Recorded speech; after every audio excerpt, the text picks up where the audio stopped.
Ladies and gentlemen, after 5 rounds, we go to the judges' scorecards for a decision.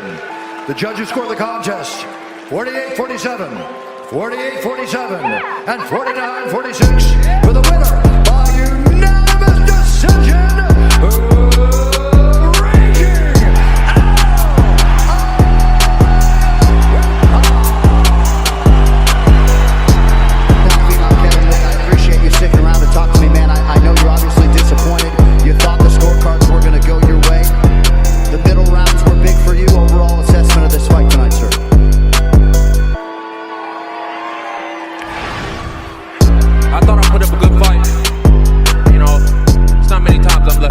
Like this. I don't know what else. I don't know. I thought I had the first 3 rounds for sure.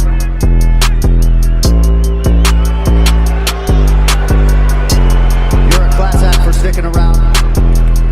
Al gave me a great fight. You know, he won the first one.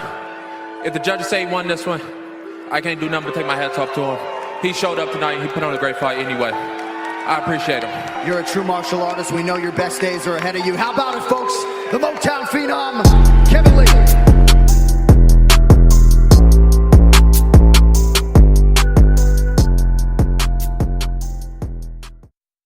You can tell by the intro, we're back with another episode, Two to the Body. I'm LeBrent's always with Money Mark. Yo. Go ahead. So you say what's up to the people. I guess I cut you off there. All I said was yo. I was just saying yo. You just made it weird. Stop making it weird. Every time we do this, you make it weird. Go ahead. Into it. I was going to get right into it. It's a weekend for fights. Big fights to some, not so big fights to others. For the UFC, we had a fight night on Fox. It was our final show on Fox after their 7-year deal on Fox. I think they're going to go to ESPN if I'm not mistaken. But they had Kevin Lee and Al Iaquinta as the headliner for that final show. And we also had Canelo Alvarez, middleweight champ, moving up to super middleweight, 168, to fight another champion, WBA champ, Rocky Fielding. So quite an interesting weekend of fights. If I'm to understand it correctly, Money Mark, you did not get an opportunity to watch the fights. Sure didn't. I was watching Aquaman.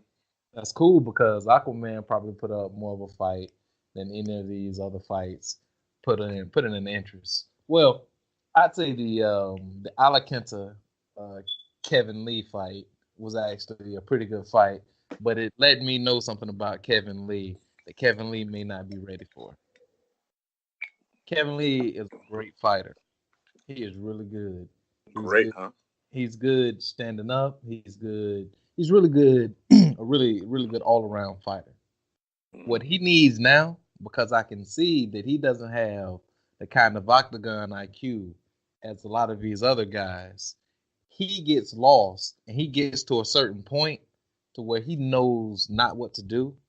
He looks to his corner and they don't know what to do either. It's time for him to change his training team because they've gotten him to this point, absolutely, but they can only take him but so far.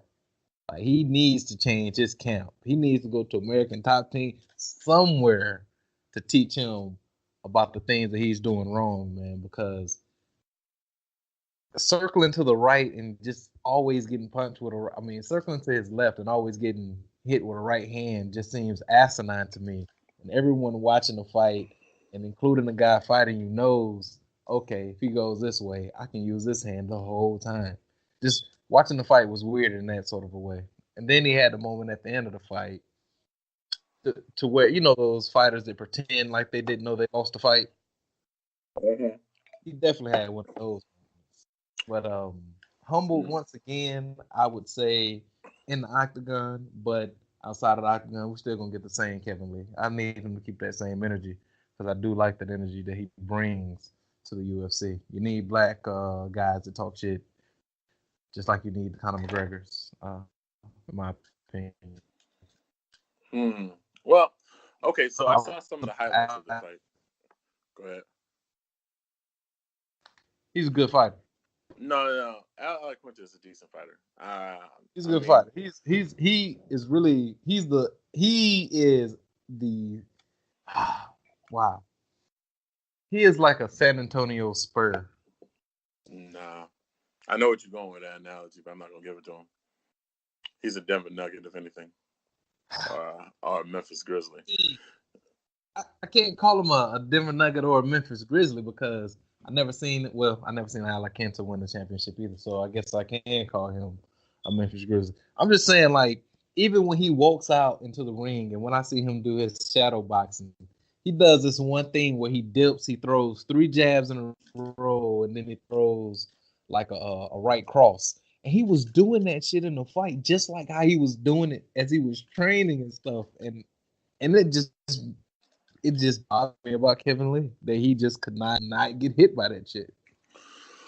Well, all right, this is the thing about Kevin Lee, and this is what I'm going to say about Kevin Lee. Kevin Lee essentially is a good fighter, but he's a good fighter that essentially is still learning. Absolutely. And he's young. And unfortunately, he can't be like one of those phenom fighters who catch it early and they do their thing. He might be one of those guys. Like, he might be one of those guys that is going to be like kind of like a journeyman or like a Michael Bisping who, you know, at the end of their career, when we're like 40 or 50, we're going to be like, oh, man, Kevin Lee, you know, we're going to be arguing about how good Kevin Lee is. Like, we argue about how good Michael Bisping is. Like, I like Michael Bisping. I agree. I agree that we having those conversations about Kevin Lee. And I'm telling you right now that I'm in support of Kevin Lee changing his team because him changing his team is going to change him as a fighter. We've seen it happen before in boxing. We've seen it happen before in the octagon. Sometimes you just got to break up and get that better relationship for you, man. You just got to do that. Well, no, you're right. You're right 100%. And I agree with you, to be honest with you. I agree to be honest with you. I think that with Kevin, honestly what it is this. Kevin Lee got beat by a fighter that knew Kevin Lee. Knew who Kevin Lee was, knew what Kevin Lee was about to do, knew what came with Kevin Lee. Kevin Lee got better, but I think what Kevin Lee thought, just watching the fight, I think Kevin Lee thought that how better he got was made him drastically different of a fighter than what he actually was. Well, and that's what the issue. I think that's the issue. I think Iaquinta knew that. Okay, yeah, this guy's gonna be better, but he's gonna be still Kevin Lee. No. I'm telling you, that's what that guy knew. He realized. I feel you, but I honestly don't believe that Kevin Lee got better. I watched that entire fight with someone who I'm sure has never watched a full UFC fight in their lifetime. For real. We're talking about a grandmother here watching this fight. She watched the highlights and the build-up because they showed the first fight. If Kevin Lee, and she watched Kevin Lee talk about, oh, I'm a different fighter, and you know me, I'm finna put her on all this. If you can watch it with me, I'm finna put you on all this, the YouTube interviews and all that stuff. And she saw, and she started rooting for Kevin Lee, like, oh man, yeah, he different. He older now, yeah. I done pumped her up because I'm a fan too. She got it, and he got in the octagon, and even she noticed, oh, this nigga doing the same shit he did in the first fight. Because in the second round of the first fight, he got that dude back and tried his best to choke him out and didn't do anything but waste his energy, not realizing, like he should have before, that the dude's jiu-jitsu defense, his submission defense is amazing and top-notch. And you're only going to tire yourself out by doing that. And if you tire yourself out by doing that, you end up looking like Leandro Barbosa. Not Leandro, but what's his name? Edson Barbosa. Yeah. Looking tired on your feet, trying your best to kick somebody. By the way, his fight with that dude, Dan Hooker, I'm not going to talk about that fight with you until you watch that fight. Okay. It was a good fight. I just don't want you to watch the fight. I just watch the fight. You know, this is like taste the soup. Yeah, where's the spoon? But just watch the fight. I enjoyed the fight. A lot of people, other people enjoyed the fight as well, I'm sure. But it's just like, I've never seen someone just get beat up by someone, just take an ass whooping like that. ever, but be rooted on into taking that ass whooping. Like, I just watch the fight, then we'll come back to that on a later date. Hopefully, the next podcast. But Okay. back to the Kevin Lee thing.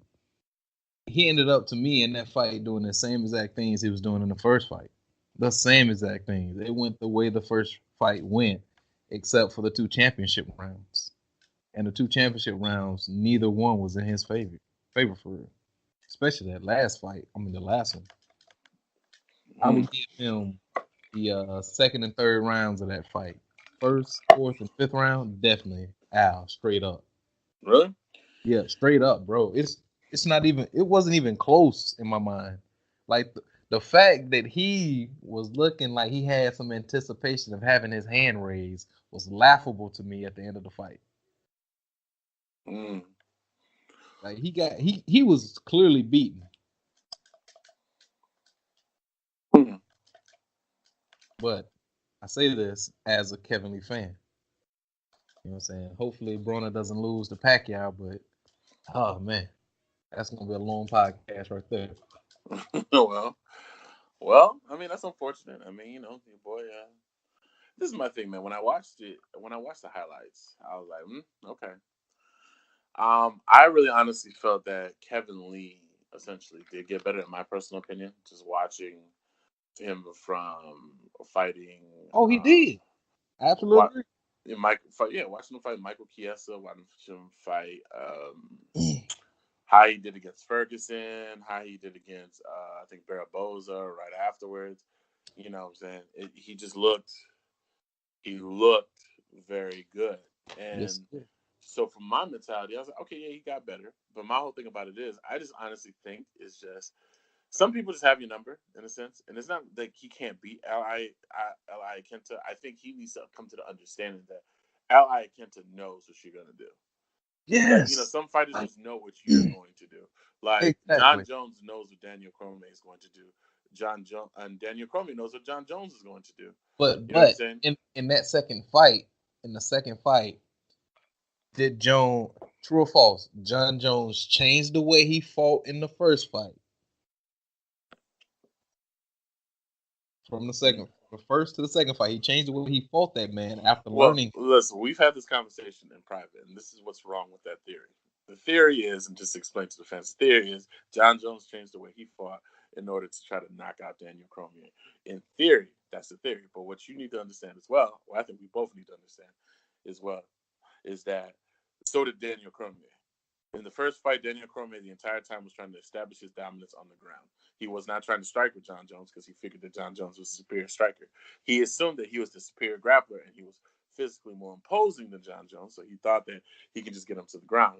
And he spent like 2 or 3 rounds just trying to get that nigga to the ground. And when he finally couldn't get him to the ground, because he probably figured once he gets him to the ground, it'd be an easy finish in transition. Now, what I'm saying is that Daniel Cormier his team realized, that motherfucker's strong. We can't drag him to the ground like that. We can't ragdoll him, to put it in wrestling terms. And he decided to strike with him. And he probably figured he can hit harder. So in a sense, yes, Jon Jones may have changed his style, but at the same time, Jon Jones wasn't defending takedowns. Daniel Cormier didn't go for any takedowns. Essentially, he went. You know what I'm saying? He went to strike with him. So I mean, Well, but then, in the same world. Go ahead. In the same world, on the same token, if Daniel Cormier changes the way he fights, doesn't that can't you also think that in the first fight, you know what I'm saying, in the first fight, Jon Jones is thinking, okay, we just fought. He realized he couldn't take me down like that. Okay, he wasted a lot of time doing all that goofy shit. Okay, cool. All right. So in the second fight, he's probably not going to go to the ground like that. He's probably going to stand up. If we stand up, man, look, I can surprise him. How about we train for a knockout? Negative. Does that not make sense? I mean, because I watch a lot of fights, and I watch a lot of these fighters aren't that smart.